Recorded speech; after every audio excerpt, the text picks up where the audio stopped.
வணக்கம். ஹெல்த்தை பாருங்கள், தொண்டை எப்படி இருக்குது, அப்படிலாம் பேசுகிறீங்கன்ற மாதிரிலாம் சில பேர் விசாரிச்சிருந்தீங்க.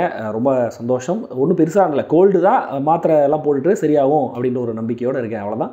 அண்ட் மழை பிடிக்காத மனிதன் இந்த வாரத்தோடைய கடைசி ரிவ்யூ. 2 நாள் கொஞ்சம் ரெஸ்ட் எடுத்துகிட்டு மண்டேலேருந்து திரும்ப ட்ராப் வாஸ்கோ ட காமா நம்ம ஸ்டார்ட் பண்ணுவோம், ரைட்டா? இந்த படத்துக்கு ரிலீஸ் ஆனதுக்கப்புறம் திடீர்னு ஒரு பப்ளிசிட்டி வந்திருக்கு. இயக்குனர் விஜய் மில்டனே அவரே ஒரு வீடியோ ரெக்கார்ட் பண்ணி மீடியாக்களுக்கு ஷேர் பண்ணியிருக்காரு.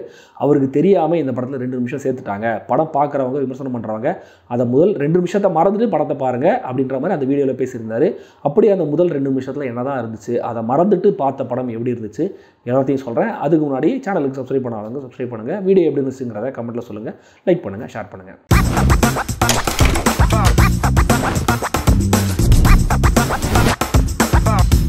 மழை பிடிக்காத மனிதன். அந்தமானில் சரத்குமாரோட வந்து ஒரு கப்பலில் இறங்குறாரு விஜய் ஆண்டனி. எந்த பிரச்சனைக்கும் போகாமல் அமைதியாக இருக்கிற இடம் தெரியாமல் இரு அப்படின்னு சரத்குமார் அட்வைஸ் பண்ணிட்டு போகிறாரு. விஜய் ஆண்டனி கிடைக்கிற வேலையை செஞ்சுக்கிட்டு அமைதியாக வாழ்ந்துட்டு இருக்காரு. பிருத்வி அம்பார் அவருடைய அம்மா சரண்யா பொன்முடன் இவங்க அங்கே ஒரு ஹோட்டல் நடத்திட்டு வராங்க அந்த ஊரில். விஜய் ஆண்டனி கிட்ட ரொம்ப அன்பாக பாசமாக இருக்காங்க. விஜய் ஆண்டனியும் அவங்க கிட்ட ஃபேமிலியில் ஒருத்தர் மாதிரியே பழகிறாரு. அந்த ஊரில் கந்து வட்டிக்கு கடன் கொடுத்து பல பேரை டார்ச்சர் பண்ணிட்டு வராரு வில்லன் தனஞ்சயா.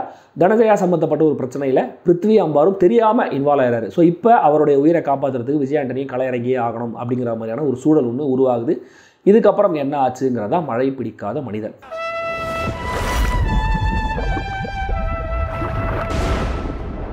கெட்டவனை சாகடிக்காம கெட்டதை சாகடிக்கணும் அப்படிங்கிறதா இந்த படம் சொல்ல வர மெசேஜ். அது படத்தோடைய ஆரம்பத்தில் ஒரு டெக்ஸ்டாகவும் எண்ணில் ஹீரோ வில்லன் கிட்ட பேசுகிற வசனங்களையும் மட்டுமே ரிஃப்ளெக்ட் ஆகுதே தவிர மற்ற நேரத்தில் ஜெனரிக்கான ஒரு ஸ்டார் வெஹிக்கிள் கதையை நம்மளுக்கு சொல்கிறாங்க.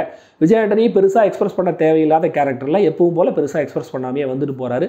பிருத்வி அம்பார் கொஞ்சம் ஓவர் ஹைப்பராக குறும்புக்கார ஹீரோவாக வெறுப்பேற்றுறாரு. வில்லன் தனஞ்சயா கேரிகேச்சராக இருந்தாலும் வில்லனாக கொஞ்சம் எஃபெக்டிவாக இருக்காரு. மேகா ஆகாஷ் நடிப்பில் விஜய் ஆண்டனிக்கே டஃப் கொடுக்குறவங்க இந்த படத்துலையும் அப்படியே. இந்த லாட்டில் சரண்யா பொன்முடன் மட்டுமே கொஞ்சம் சின்சியரான நடிப்பை கொடுத்த மாதிரி இருந்துச்சு. மேபி அந்த ரோலில் அவங்க கரெக்டாக ஃபிட் ஆனதும் ஒரு காரணமாக இருக்கலாம். அண்ட் கேமியோ ரோலில் சரத்குமார், அதை விட கம்மியோ ரோலில் சத்யராஜன் 2 பேரும் அந்த பிரமிஸுக்கு ஒரு கிரெடிபிலிட்டியை சேர்க்க ட்ரை பண்ணுறாங்க.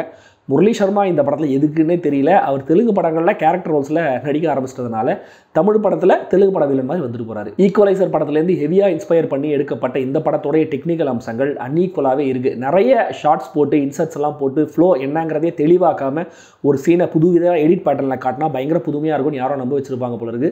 அது பல இடங்களில் கண்டினியூட்டி எரர் மாதிரி தான் ஃபீல் ஆகுது. கேரக்டர்ஸோடைய அறிமுகம்னு ஃப்ளாஷ் ஃபார்வர்ட் பண்ணி அடுத்து வரப்போகிற விஷயங்கள்லாம் மாண்டேஜில் காட்டினது நல்ல ஐடியா. ஆனால் எதுக்குன்னு தான் தெரியல. இயக்கி சினிமோட்டோகிராஃபியும் பண்ணியிருக்காரு விஜய் மில்டன். அதில் ஒரு விஷயத்தை பர்ஃபெக்டாக பண்ணியிருக்காரு. ஆரம்ப கட்ட காட்சிகள், வில்லன் புதுவிதமாக சாடிக்கிற விதம், ஹீரோ கிட்ட வந்து சேர்ற நாய்க்குட்டி, அது மூலமாக ஹீரோவுடைய ஜேர்னின்னு ப்ரெடிக்டபிளாக இருந்தாலும் ஃபர்ஸ்ட் ஆஃப் இன்டர்வல் முன்னாடி வரைக்கும் கொஞ்சம் பரவாயில்லைன்னு சொல்ல வைக்குது படத்துடைய ஃப்ளோ. அந்த முதல் 2 நிமிஷத்தில் ஹீரோ யார், அவர் பேக் ஸ்டோரி என்ன, ஏன் அவர் அந்தமான் வந்தாருங்கிறது மட்டுமே சொல்லப்பட்டிருக்கு. எனக்கு தெரிஞ்சு அது இந்த கதையோடைய நரேஷனை எந்த விதத்தையும் பாதிக்கிற மாதிரி தெரியல. ஏன்னா இந்த கதையோடைய நேச்சர், இவர் யார், இவருக்கு பின்னாடி இருக்கிற மர்மம் என்னங்கிற ரேஞ்சில் போயிருந்ததுன்னா இப்படியான ஒரு முன்கதை சுருக்கம் தப்பாக இருந்திருக்கும். பட் இது ஒரு பாஷா டைப் கதை தான், ஒரு ஜெனரிக்கான கதை தான்ங்கிறதுனால ஃபர்ஸ்ட் ஹாஃப்லேயே ஹீரோ ஒரு பெரிய டெரர் அப்படிங்கிற மாதிரி நம்மளுக்கு ஹிண்ட் பண்ணிடுறாங்க. ஸோ அந்த முதல் 2 நிமிஷம் பிரச்சனைங்கிறது எனக்கு ரெலவெண்ட்டாகவே தெரியல. அது மட்டும் இல்லாமல் மொத்த படமுமே ரொம்ப ப்ரெடிக்டபிளாக தான் இருக்குது. எல்லாத்துலேருந்து ஒதுக்கி போகிற அமைதியான ஹீரோ கண்டிப்பாக இன்டர்வல் பாயிண்டில் டிரான்ஸ்ஃபர்மேஷன் காட்டி தான் ஆகணும். ஸோ நாம் நினைக்கிற விஷயங்கள் நினைக்கிற மாதிரி நினைக்கிற ஃப்ளோலேயே வருது. மாலில் ஹீரோ பண்ணுற ஒரு விஷயம் கொஞ்சம் புதுசாக இருந்தாலுமே கூட அது கூட பெரிய சுவாரஸ்யத்தை கூட்டிடலை. சண்டை காட்சிகள்லையுமே கூட அதே எடிட் பேட்டர்னை வித்தியாசமாக ட்ரை பண்ணேன்னு ஃபாலோ பண்ணியிருக்காங்க. அது அந்த சண்டைகளோட தீவிரத்தை தான் பாதிக்குது. ஹீரோவை தேடி சென்னையில் ஒரு மினிஸ்டர் வேறு பயங்கரமாக அலைஞ்சிட்டு இருக்காரு. மினிஸ்டர்னா 4 இடத்துக்கு போனோம், 4 இடத்துக்கு வரணுங்கிற மாதிரி சும்மா ஒரு சீனில் சரத்குமார் இருக்கிற இடத்துக்கு போயிட்டு எங்கடா அவன் சொல்கிறா அப்படின்ற மாதிரி கேட்குறாரு. அவர் சொல்ல மாட்டேல போ அப்படின்னு சொல்லிட்டு போகாமல் கிளம்பிடுறாரு. எதுக்கு வந்தார், எதுக்கு போனார், எதுக்கு இந்த சீனே புரியல. தென் சரத்குமார் விஜய் ஆண்டனி பேசுகிற காட்சிகள்லாம் ஒரே நாளில் வெர்ச்சுவல் ஸ்டுடியோவில் எடுத்துருப்பாங்க போல இருக்குது.